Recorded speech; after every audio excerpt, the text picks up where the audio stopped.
ये आकाशवाणी रायपुर है। छत्तीसगढ़ी समाचार बुलेटिन के संग अनुरिमा शर्मा की जय जौहार। अब सुनो आज के प्रमुख समाचार। भारतीय जनता पार्टी हा लोकसभा चुनाव बर आज अपन घोषणा पत्र ला करिस जारी। एमा एक राष्ट्र एक चुनाव, समान नागरिक संहिता और एकल मतदाता सूची के करेगे है वायदा।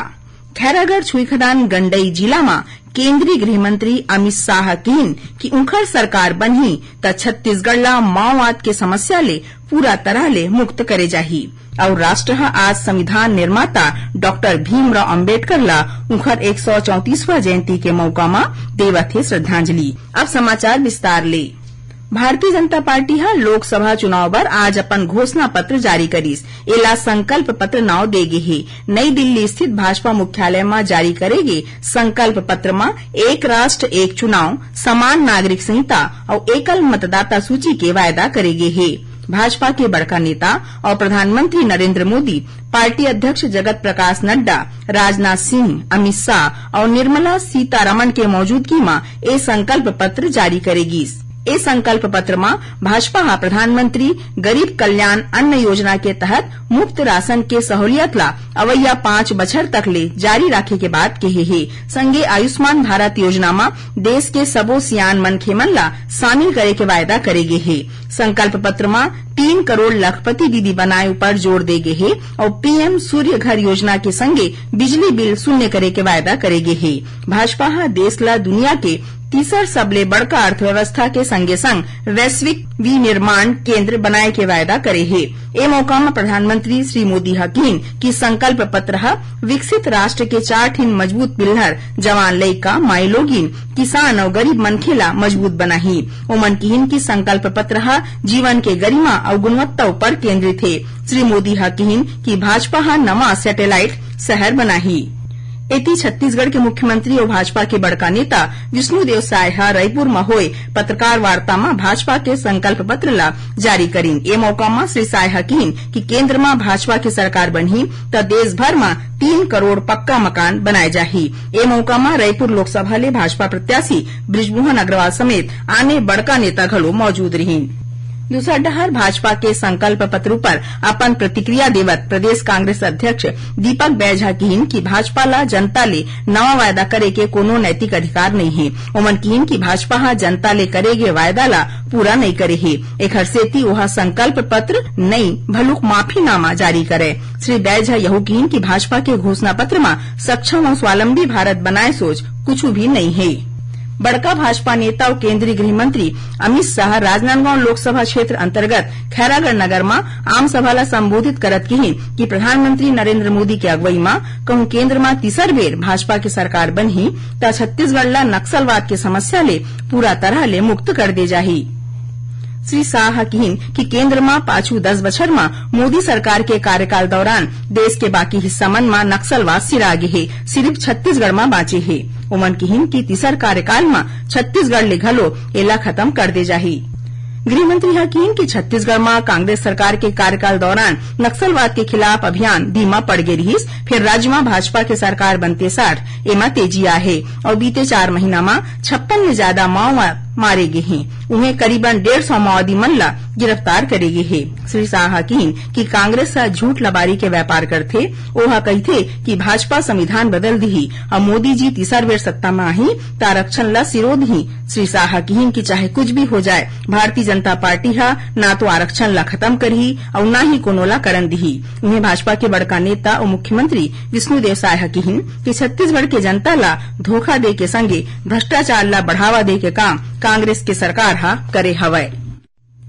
लोकसभा चुनाव के तहत मतदान करे बर लोगन मन ला जागरूक करे बर प्रदेश भर में अब बड़कन कार्यक्रम राखे जावत है। यही कड़ी में आज मुंगेली जिला के पुराना बस स्टैंड में डॉक्टर भीमराव अम्बेडकर के जयंती के मौका में स्वास्थ्य शिविर लगाए गिस, जिहां लोगन मन के स्वास्थ्य की जांच करेगिस और ओमन ला मुफ्त में दवा बांटेगिस।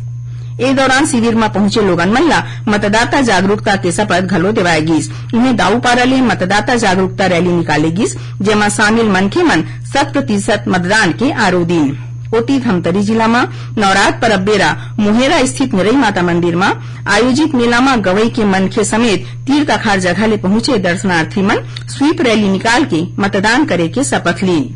ऐसने ही कबीरधाम कलेक्टर और जिला निर्वाचन अधिकारी जन्मेजय महोबे और स्वीप कार्यक्रम के जिला नोडल अधिकारी जिला पंचायत सीईओ संदीप कुमार अग्रवाल आज मतदाता जागरूकता कार्यक्रम के तहत बियाबान वनांचल क्षेत्र चिल्फी और लूप के दौरा करी।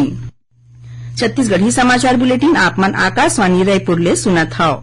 छत्तीसगढ़ के खबर ले है आपके वास्ता और खबर के विश्वसनीयता ले है हमार वास्ता। आकाशवाणी समाचार रायपुर के प्रादेशिक समाचार बुलेटिन के संगे संग हमार समसामयिक कार्यक्रम आप रेडियो के संग अपन मोबाइल में घलो सुन सकत हो। आकाशवाणी समाचार फेसबुक, ट्विटर और यूट्यूब में घलो हावय। हमार फेसबुक पेज हरे Chhattisgarh news on AIR, Twitter handle CGAIR news और हमार यूट्यूब चैनल हरे छत्तीसगढ़ AIR न्यूज। तो अब रेडियो के संगे संग आपके मोबाइल के माध्यम ले हम आप तक पहुंचत हन। छत्तीसगढ़ के हर खबर पर सुनत रहो आकाशवाणी समाचार। अब आगू बाढ़बो बांचे समाचार डहार। राष्ट्र आज संविधान निर्माता डॉक्टर भीमराव अम्बेडकर ला उनकर 134वां जयंती मौका में श्रद्धांजलि अर्पित करत हे। राष्ट्रपति द्रौपदी मुर्मू, उपराष्ट्रपति जगदीप धनखड़ और प्रधानमंत्री नरेंद्र मोदी संसद परिसर में डॉक्टर अम्बेडकर के मूर्ति पर फूलमाला अर्पित करी। एकी छत्तीसगढ़ में घलो अम्बेडकर जयंती के मौका में कई ठिन कार्यक्रम हुआ थे। रायपुर के अम्बेडकर चौक में राखे गए कार्यक्रम में भाजपा शहर मंडल के सदस्य मन उनकर मूर्ति पर हार फूल अर्पित करी। उन्हें बौद्ध समाज के मनखे मन अम्बेडकर चौक ले बाइक रैली निकाली जो उन्हा शहर के मुख्य मार्ग मन ले होवत अम्बेडकर चौक पहुंचिस। यही तरह जांजगीर चांपा के कचहरी चौक स्थित डॉक्टर अम्बेडकर के प्रतिमाओं पर डॉक्टर चरणदास महंत हार फूल पहना के अपन श्रद्धांजलि अर्पित करी। एटी जगदलपुर के लालबाग मैदान में राखे गए कार्यक्रम में सर्व समाज के लोगन शामिल हुई और डॉक्टर अम्बेडकर के मूर्ति पर माला अर्पित करी। सरगुजा जिला के मैनपाट थाना जगह में बीते रतिहा एक ठिन झोपड़ी में आगी लगेले 3 झिन सग भाई बहिनी के जर के मौत हो गई। हमार संवाददाता बताई कि ये घटना जिला के बरीमा गांव के पकड़ीखार मोहल्ला में होहे। जिहा एक झिन माझी परिवार के 2 झिन नूनी और एक झिन बाबू एक ठिन कुरिया में सोए रही। उन्हें ओखर महतारी एक झिन नान्हे लइका ला लेके दूसर कुरिया में सोए रहीस। यही दौरान झोपड़ी में आगी लगत देख तीर तखार के मनखे मन पुलिस ला सूचना दिस। नींद में सोवत लइका मन ला बाहर निकले के मौका नहीं मिलिस और वो मन बुरी तरह ले झुलस गे। ए पाए के मौकच में ये तीनों लइका के मौत हो गई। एखर मन के उम्र 6 ले 9 बछर के बीच रहीस। आगी लगे के कोनो कारण पता नहीं चले है। फिर पुलिस मामला के जांच करत है। बिलासपुर जिला में आज ले अग्नि सुरक्षा सप्ताह राखे जावत थे जो 20 अप्रैल तक चलही। एखर चलत पहली दिन आज शहर में अग्नि सुरक्षा जागरूकता रैली निकालेगी। खैरागढ़ छुईखदान गंडई जिला में 5 दिन होए बेमौसम बरसात ले उद्यानिकी फसल मन ला काफी नुकसान पहुंचे है। एखर जायजा ले खातिर कलेक्टर चंद्रकांत वर्मा गांव चिखलदार पहुंची। ए दौरान मन किसान मन ले गोड़बात करीन। कलेक्टर ला किसान मन बताई कि क्षेत्र में अरम पपई और पताल यानी पपीता और टमाटर के फसल ला भारी नुकसान पहुंचे है। आखिर में प्रमुख समाचार एक घाव फेर। भारतीय जनता पार्टी लोकसभा चुनाव बर आज अपन घोषणा पत्र ला करिस जारी। एमा एक राष्ट्र एक चुनाव, समान नागरिक संहिता और एकल मतदाता सूची के करेगे है वायदा। खैरागढ़ छुईखदान गंडई जिला में केंद्रीय गृह मंत्री अमित शाह कहिन कि उनकर सरकार बनही त छत्तीसगढ़ ला माओवाद के समस्या ले पूरा तरह ले मुक्त करे जाही। और राष्ट्र आज संविधान निर्माता डॉक्टर भीमराव अम्बेडकर ला उनकर 134वां जयंती के मौका में देवत है श्रद्धांजलि। एकरे संग छत्तीसगढ़ी समाचार बुलेटिन इहे सिरावत है। जय जोहार।